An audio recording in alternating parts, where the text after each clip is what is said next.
नमस्कार, आप जुड़ चुके हैं जम्मू लद्दाख विज़न के साथ। इस समय हमारे साथ मौजूद हैं एंटी नारकोटिक्स टास्क फोर्स के एसएसपी विनय शर्मा जी, जिनको आज एक और बड़ी कामयाबी पूरी टीम के साथ जो है वो हासिल हुई है।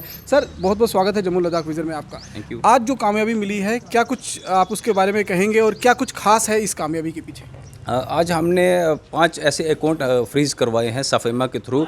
जो अकाउंट जो हमने साबित किया है कि सीधे सीधे जो अकाउंट ड्रग डीलर्स जो थे उनके प्रोसीड्स ऑफ नारकोटिक्स के साथ ताल्लुक़ रखते थे।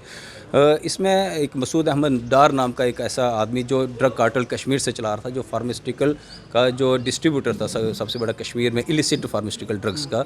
और दूसरी तरफ जो हमारी हशीश जो कश्मीर में जिसकी पैदावार इलिसिट होती है, पैकेजिंग वगैरह और सप्लाई जो बाकी राज्यों में जाती है, उसका सबसे बड़ा किंग पिन जो मसूद अहमद डार, उसके अकाउंट्स हमने फ्रीज़ करवाए हैं सफेमा के थ्रू। मैं आपके माध्यम से ये बताना चाहूँगा कि हमने अब टारगेट जो है हमने फिक्स किया है कि इनके जो अकाउंट्स होंगे, इनकी इमूवेबल प्रॉपर्टीज़ जो इनकी सबसे बड़ी स्ट्रेंथ है और जो इनका सबसे बड़ा पर्पस है इस बिज़नेस में आने का, अब हमारा वो टारगेट रहेगा। हम इनके डिटेल्स निकलवा रहे हैं। बाकी भी जितने भी ड्रग कार्टल्स या फिर ड्रग डीलर्स जो जम्मू कश्मीर में जो अभी तक या तो अरेस्ट हुए हैं या कन्विक्ट हुए हैं, जो हमारे रडार पे हैं, उनके अकाउंट्स की स्क्रूटनी चल रही है। उनके प्रॉपर्टीज़ के डिटेल्स हम वहाँ की रेवेन्यू अथॉरिटीज़, कंसर्न्ड अथॉरिटीज़ से मंगवा रहे हैं। उनकी प्रॉपर इन्वेस्टिगेशन होगी और जहाँ जहाँ हम ये साबित कर पाएंगे कि ये प्रोसीड्स ऑफ नारकोटिक्स से कमाया हुआ पैसा है, हम इस पैसे को फोरफीचर, इनकी कॉन्फिस्केशन और फ्रीजिंग की प्रोसेस जो है वो टेकअप करेंगे कंसर्न्ड सफेमा अथॉरिटीज़ के। सर, नारकोटिक से जुड़े छोटी मछलियों को बहुत बार जो है वो पकड़ा गया, लेकिन ये किंग पिंग तक पहुंचना कितनी बड़ी कामयाबी है इस पूरी टीम के लिए? ज़्यादातर हम लोगों ने अभी तक ड्रग सप्लायर्स जो थे या ट्रांसपोर्टर्स जो थे, जो ड्राइवर्स हैं, उनको गिरफ्तार किया था। हम अदर एंड्स जिसको कहते हैं फॉरवर्ड और बैकवर्ड लिंकेजेस, जो सप्लाई चेन है उनकी डेस्टिनेशंस जो हैं वहाँ तक हम पहुँचने में कामयाब नहीं होते थे। जब से एनटीएफ बनी है, हमारा टारगेट जो है सप्लाई चेन कि दोनों एंड्स को इन्वेस्टिगेट करना है कि ये कहाँ से पैदावार कहाँ से हो रही है, कौन लोग इसकी पैकेजिंग कर रहे हैं, कहाँ इनके मैन्युफैक्चरिंग यूनिट्स हैं, कौन लोग इनकी प्रोसेसिंग करते हैं, कौन लोग इनको एज ऑर्गेनाइज्ड कार्टेल के तौर पर चला रहे हैं। इसी की कड़ी में हमने मसूद अहमद डार को आइडेंटिफाई किया। इसके 54,27,000 रुपये हमने सफेमा के थ्रू फ्रीज़ करवाए। 2 ऐसे सप्लायर्स जो दिल्ली से फार्मास्यूटिकल का ड्रग्स का सबसे बड़ा धंधा चलाते थे और जम्मू कश्मीर में फार्मास्यूटिकल को पंप करने में सबसे बड़े डिस्ट्रीब्यूटर्स सलमान और अमित सक्सेना नाम के 2 लोग हमने गिरफ़्तार किए। जहांगीर नाम का एक ऐसा शख्स जो कश्मीर से हशीश की पैदावार, प्रोसेसिंग का और बाकी राज्यों में सप्लाई का सबसे बड़ा सरगना था, उसको हमने गिरफ़्तार किया। यानी कि हम सप्लाई चेन के दोनों एंड्स तक पहुँचने में कामयाब हो रहे हैं और सबसे बड़ा टारगेट हमारा इनका फाइनेंसेस रहेगा। उसमें इनके अकाउंट्स रहेंगे, उसमें पड़ा हुआ पैसा रहेगा, उसमें इनकी मूवेबल इमूवेबल प्रॉपर्टीज़, सारे के सारे एसेट्स, उनकी स्क्रूटनी रहेगी। और हमारी ये कोशिश रहेगी कि इलिसिट ड्रग के धंधे से कमाया हुआ पैसा, जिसको हम प्रोसीड्स ऑफ नारकोटिक्स कहते हैं, हम उनकी कुर्की करवा पाएँ, फोरफीचर करवा पाएँ, कॉन्फिस्केशन करवा पाएँ। उसकी कड़ी में हमारी ये पहली बड़ी कामयाबी है। सर, इस पैसे की जो उगाही होती थी, इसका सीधा इस्तेमाल कहाँ किया जाता था, किस रूप में इसका इस्तेमाल होता था, क्योंकि बहुत मोटी रकम जो है इनमें इन्वॉल्व रहती है? देखिए, इस पर्टिकुलर केस में हमारे जो इन्वेस्टिगेटिव ऑफिसर थे परवेज़ सज्जाद इंस्पेक्टर साहब, उन्होंने ये साबित कर दिया कि ये सारे का सारा पैसा जो है ये प्रोसीड्स ऑफ नारकोटिक्स है और ये पैसा इसी धंधे से कमाया हुआ पैसा है। और उनकी इन्वेस्टिगेशन में कुछ हमें इस तरह के भी हिंट्स आ रहे हैं कि शायद इनका कहीं हवाला लिंकेज ना हो। अभी उसके लिए थारो इन्वेस्टिगेशन की ज़रूरत है, लेकिन हमें लग रहा है कि इन लोगों के OGWs और जो कश्मीर में अनरेस्ट में पंपिंग और हवाला के साथ इसके ताल्लुक़ जो हैं उनकी इन्वेस्टिगेशन प्रॉपर चल रही है। पहला काम था हमारा ये पैसा फ्रीज़ करवाना, ताकि इस पैसे को वो छेड़ ना पाए, इस्तेमाल ना कर पाए। उसमें हमें कामयाबी मिली है। थोड़ा प्रोसेस टीडियस रहता है। इसमें एक कॉम्पिटेंट अथॉरिटी है SAFEMA सफेमा, जो दिल्ली में कॉम्पिटेंट अथॉरिटी, वहाँ पर हमें जब IO ये साबित कर देता है कि ये प्रोसीड्स ऑफ नारकोटिक्स है, पैसा धंधा इस गलत धंधे से कमाया हुआ पैसा है, उस कोर्ट में ये केस जाता है।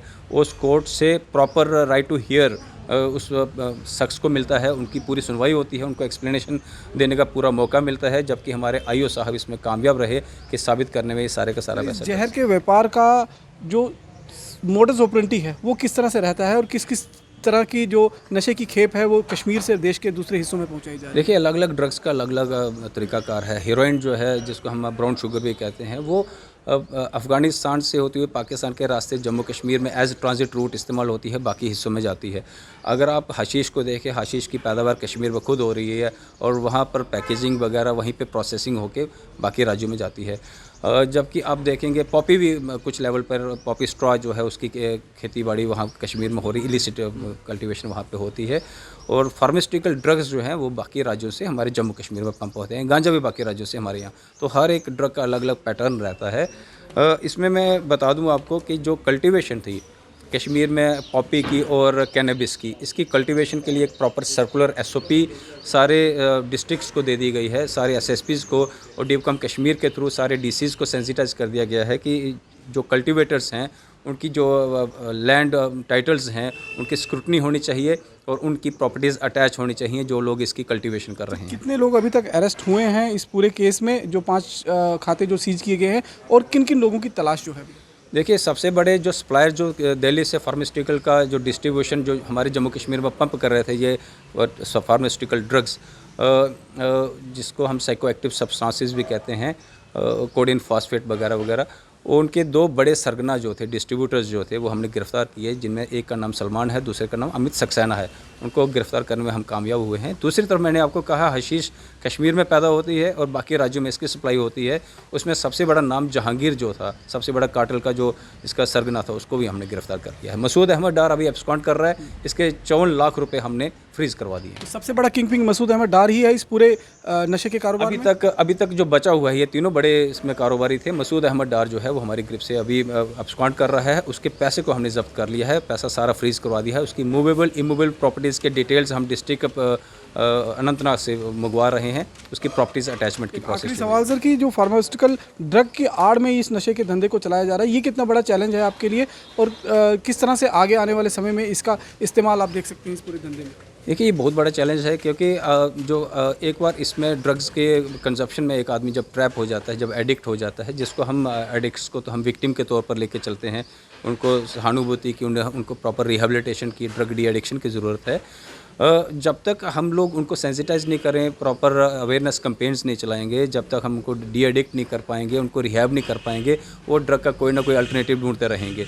अगर किसी को हशीश नहीं मिल रही है, कोकेन नहीं मिल रहा है, या फिर उसको अगर हेरोइन नहीं मिल रहा है, तो फार्मास्यूटिकल ड्रग्स की तरफ चला जाता है, जिसको हम साइको एक्टिव सब्सटेंसेस या ड्रग्स कहते हैं। एक ड्रग को अगर हम बंद भी करवा देंगे तो दूसरी ड्रग की तरफ चला जाता है। मेरे कहने का मतलब ये है कि सप्लाई के साथ साथ डिमांड और डी एडिक्शन और रिहेबिलिटेशन, हमें एक कंसर्टेड एंड कलेक्टिव एफर्ट्स इसमें चाहिए। क्या इस पैसे का इस्तेमाल आतंक को पुनर्जीवित करने के लिए, रिफ्यूलिंग करने के लिए हो रहा है? पिछले 2 साल में लगातार हमने कुछ ऐसे केसेस देखे हैं, हमारे सामने आए हैं, जैसे कुपवाड़ा में, हंदवाड़ा में, रजौरी पुंछ में और अरनिया सेक्टर जम्मू कश्मीर में। आपने देखा होगा कि जब ड्रग की बड़ी खेपें पकड़ी गई हैं, उसके साथ में हथियार भी पकड़े गए, उसमें फॉरेन करेंसी पकड़ी गई है, अरनिया वाले केस में भी हथियार पकड़े गए। तो कहीं ना कहीं नार्को टेररिज्म जो है उसका एक चेहरा जो है बेनकाब हो रहा है। मसूद अहमद डार, जहांगीर, सलमान, अमित सक्सेना, ये लोग भी इसी नार्को टेररिज्म का हिस्सा हैं। इसको साबित करने में हमें थोड़े और एफर्ट्स लगेंगे, लेकिन कुछ संकेत सीधे तौर पर हमारे सामने आ रहे हैं कि ये रैकेट हवाला के साथ जुड़ा हुआ रैकेट है। बहुत बहुत शुक्रिया सर हमसे बातचीत करने के लिए। तो एंटी नारकोटिक्स टास्क फोर्स को जिस तरह से एक और बड़ी कामयाबी मिली है, एक बड़े किंगपिन मसूद अहमद डार जो हैं उन तक अब नारकोटिक्स टीम जो है वो पहुंच चुकी है, और अब उसकी गिरफ्तारी का जो है उसके लिए जाल बिछाया जा रहा है। उसके 5 खाते जो हैं वो सीज़ कर दिए गए हैं। जो जानकारी मिल रही है कि कहीं ना कहीं हवाला के साथ भी ये पूरा का पूरा केस जुड़ा हुआ है, और इसलिए हम ये कह सकते हैं कि जम्मू कश्मीर में आतंकवाद को पुनर्जीवित करने के लिए, आतंकवाद को रिफ्यूलिंग करने के लिए भी इस धंधे से उगाए गए पैसे की जो है उसका इस्तेमाल हो रहा है। बाकी की अन्य खबरों के लिए जुड़े रहें जम्मू लद्दाख विज़न के साथ। नमस्कार।